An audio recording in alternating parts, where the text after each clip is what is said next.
Non ritiro l'ordinanza del Veneto, per me resta valida fino al 3 aprile, a meno che non accada che il 25 di marzo il governo, che dovrà reiterare un nuovo DPCM, non la faccia, come si può dire, diventare inutile, perché adotta delle misure ancora più restrittive. Nessuna marcia indietro del governatore Zaia dopo quello che chiama il fuori programma di ieri sera con l'ordinanza del ministro Speranza. Per le attività all'aria aperta devo dire che è assolutamente in linea con quella nostra. Ovvio che la nostra ha molto di più.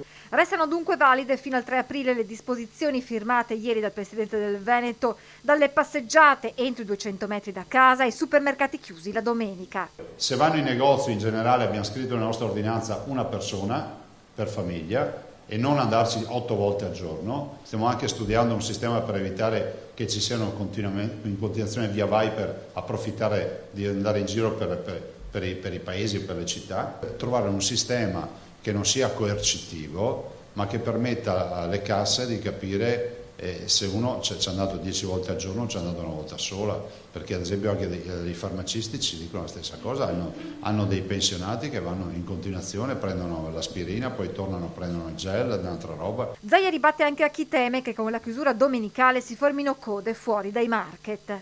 Ci sono sempre state le file, anche la scorsa settimana quando era aperta la domenica. Per quanto riguarda le ordinanze firmate dai sindaci veneti, si parte dall'ordinanza regionale, che deve essere rispettata. Tutto quello che c'è di più restrittivo vale. Il Presidente ringrazia i veneti perché dice: se c'è qualche dato positivo lo dobbiamo al loro senso di responsabilità e al rispetto delle regole. Ma Zaia chiede al governo un'ulteriore stretta. Il nodo vero ora è quello delle aziende. La CNA del Veneto fa sapere che il 24,8% delle imprese ha già abbassato autonomamente le serrande.